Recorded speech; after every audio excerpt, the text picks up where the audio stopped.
Hello students, today we will start our third chapter tokens, expressions and control structures.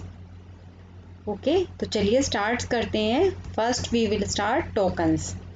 देखिए tokens क्या होते हैं. सी plus plus में हम जो टोकन्स यूज़ करते हैं वो है keywords, identifiers, constants, strings, operators. C plus plus program is written using these tokens. White space and the syntax of the language. Most of the C++ tokens are basically similar to the C tokens with the exception of some addition and minor modifications. Same C के ही तरह tokens होते हैं, कुछ modify कर दिए गए हैं और कुछ टोकन्स ऐड कर दिए गए हैं सी प्लस प्लस में. सबसे पहला आता है कीवर्ड्स क्या होते हैं. ठीक है, देखिए कीवर्ड्स क्या है आपके पास. सी के अंदर हम 32 कीवर्ड्स यूज़ करते हैं, बट सी प्लस प्लस में कुछ कीवर्ड्स को ऐड कर दिया गया है. Right, keywords implement specific C++ language features. They are explicitly reserved identifiers and cannot be used as names for the program variable or other user defined program elements. आप किसी भी प्रोग्राम में keywords को as a variable use नहीं कर सकते हो. Right, बहुत सारे सी और सी प्लस प्लस के कॉमन कीवर्ड्स हैं और कुछ कीवर्ड्स नए ऐड कर दिए गए हैं. नेक्स्ट आता है हमारे पास आइडेंटिफायर एंड कॉन्स्टेंट्स. अब देखिए आइडेंटिफायर एंड कॉन्स्टेंट्स क्या होते हैं हमारे पास. Identifiers refers to the name of variables.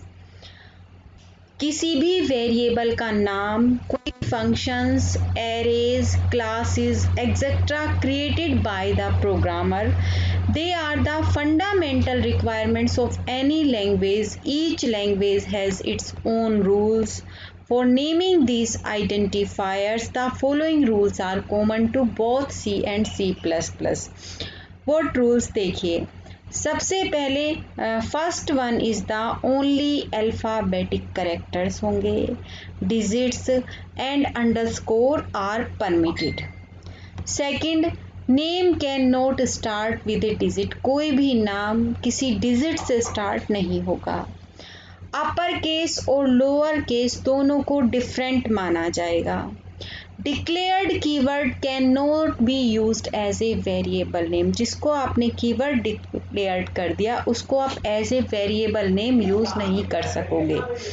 Next हमारे पास देखिए, अब ये स्टूडेंट्स ये कीवर्ड्स हैं जिन कीवर्ड्स को आपको अपनी प्रोग्रामिंग में यूज़ करना है. कुछ कीवर्ड्स से तो हम फैमिलियर हैं, जो कीवर्ड्स हम सी के अंदर भी यूज़ करते थे. ऑटो, ब्रेक, केस, कैर, कांस्टेंट, कंटिन्यू, जो ये हाईलाइट कीवर्ड्स हैं स्टूडेंट्स, जैसे जिनको डार्क किया गया है, जैसे डबल हो गया. देखिए मैं आपको बताती हूँ, जैसे कि हमारे पास ऑटो कीवर्ड है, इसको भी हम यूज़ करते हैं सी के अंदर. हमारे पास ब्रेक है, ब्रेक भी यूज़ किया जाता है. केस भी सी का है. कैर भी सी के अंदर यूज़ किया जाता है. तो ये जो आपको ये दिखाई दे रहे ना हाईलाइट वे में, जैसे कॉन्स्ट हो गया, कंटिन्यू, डिफ़ॉल्ट, डू, ठीक है, ये सारे जो कीवर्ड्स हैं हम सी के अंदर यूज़ करते थे. जैसे डबल हो गया, हमारे पास एल्स है, इनम है, एक्सटर्न है, फ्लोट है, ये सभी कीवर्ड हम यूज़. बाकी जैसे ये डिलीट कीवर्ड है, ठीक है, ये सी प्लस प्लस के अंदर ऐड हुआ है. राइट, फ्रेंड सी में हम यूज़ नहीं करते थे. क्लास हम सी में यूज़ नहीं करते थे. Inline function C plus plus में कीवर्ड यूज़ होता है. New, operator, private, protected, public, ये सब सी प्लस प्लस में यूज़ करते हैं. टेम्पलेट हो गया, दिस, थ्रो, ट्राई, वर्चुअल, ये सभी कीवर्ड्स हम लोग सी प्लस प्लस में यूज़ करते हैं. राइट, अब बात आती है हमारे पास क्या कि constant refers to fix value that do not change during the execution of a program. देखो जो नाम ही कांस्टेंट हो गया, कांस्टेंट मतलब जिसमें आप कोई चेंजेस ना कर सको। स्टूडेंट्स मैं वही पॉइंट हाईलाइट कर रही हूँ जो इम्पोर्टेंट हैं, ठीक है। Like C plus plus support several kinds of literals constants, they include, वो इंटीजर हो सकते हैं आपके, करेक्टर्स हैं, फ्लोटिंग पॉइंट नंबर्स हैं एंड स्ट्रिंग्स हैं, ठीक है। Literals constant don't have memory locations. अब यहाँ पे देखिए 1 2 3 सिंपल डेसिमल इंटीजर है, अगर 12.34 दे दिया तो फ्लोटिंग पॉइंट मतलब फिक्स वैल्यू कांस्टेंट है, इसमें आप कोई भी चेंजेस नहीं कर सकते। ऑक्टल है तो ऑक्टल रहेगा, इफ हेक्साडेसिमल इंटीजर है तो हेक्साडेसिमल रहेगा, राइट। जबकि मैं आपको बार बार बताती हूँ कि वेरिएबल में हम लोग चेंजेस कर सकते हैं, ठीक है। अब हमारे पास बहुत ही इंपॉर्टेंट ये क्वेश्चन भी आता है डाटा टाइप्स का, कि डाटा टाइप्स क्या होते हैं, राइट।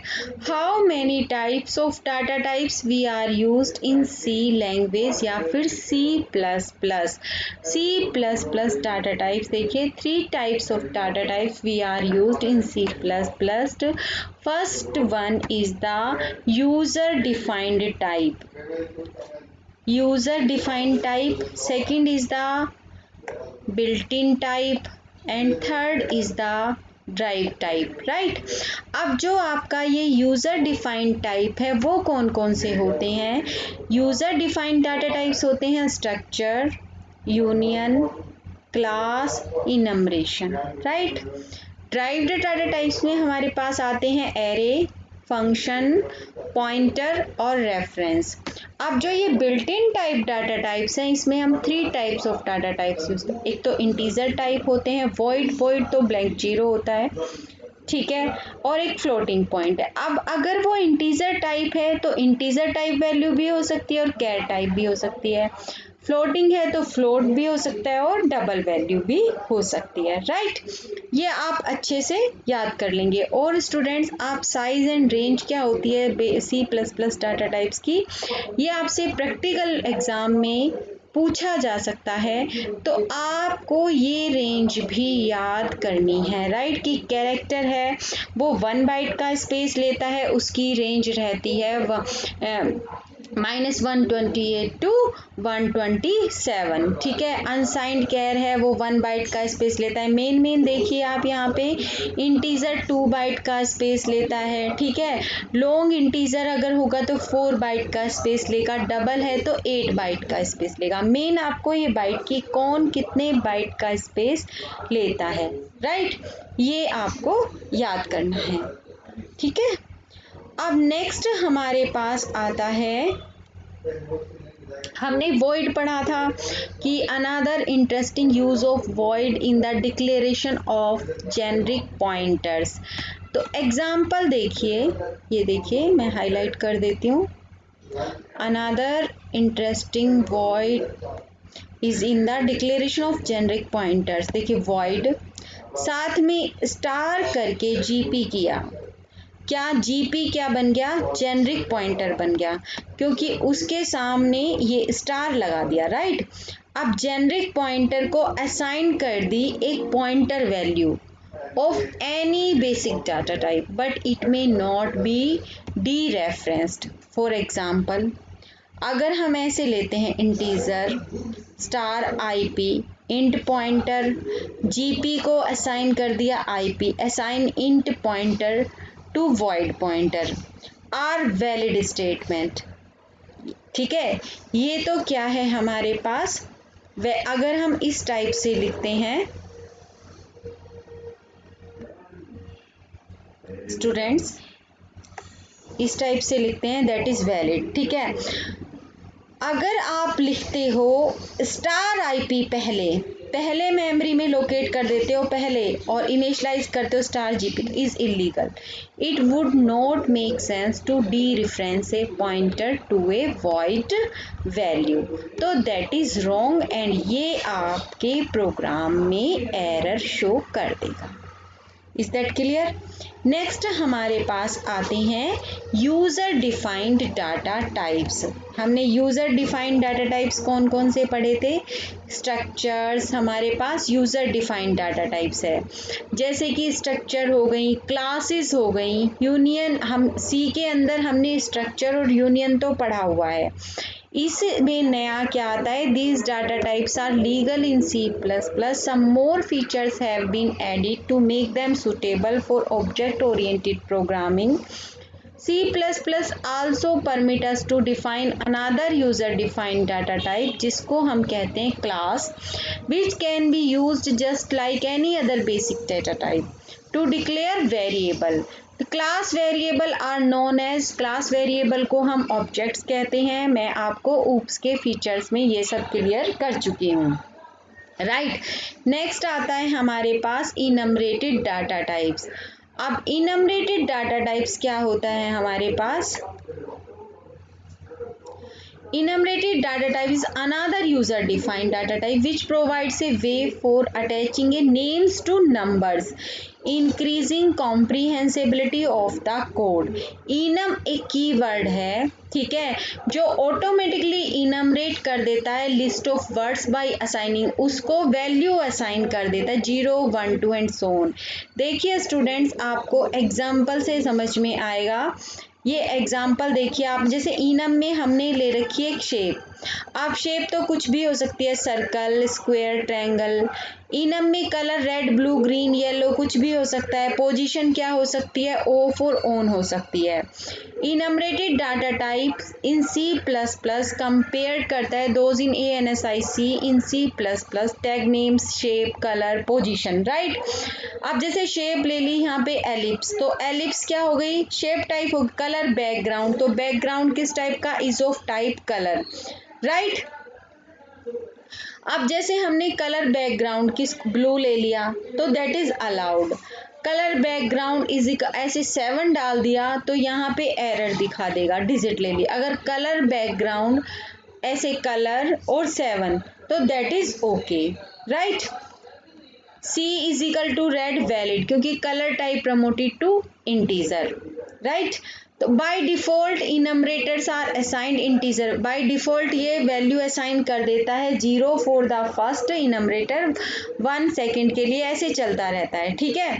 अब जैसे इनम में हमने कलर लिया तो रेड है, ब्लू को 4 दे दिया, ग्रीन 8 नंबर, ठीक है। अब सारी वैलिड डेफिनेशन है, क्योंकि फर्स्ट केस में क्या होगा? रेड को बाय डिफॉल्ट ले लेगा, 0 ले लेगा, और सेकंड केस में blue is 6 and green is 7, तो that the subsequent initialized enumerators are larger by 1 than their predecessor. Is that clear? तो C++ also permit the creation of anonymous enums without tag names. Example देखिए, जैसे ये लिया, enum में हमने off और on ले लिया, तो 0 तो ऑफ है और ऑन पे 1 है, ठीक है। तो हम कैसे इसको लेंगे? स्विच 1 है तो ऑफ और switch 2 is equal to on, right. Enumeration is use to define symbolic constant for a switch statement. जैसे कि एग्जांपल देखिए, कोई भी एक शेप ले ली हमने, सर्कल भी, रेक्टेंगल भी, ट्रायंगल भी। मेन के अंदर हमने शेप कोड डाला, इंटीजर कोड,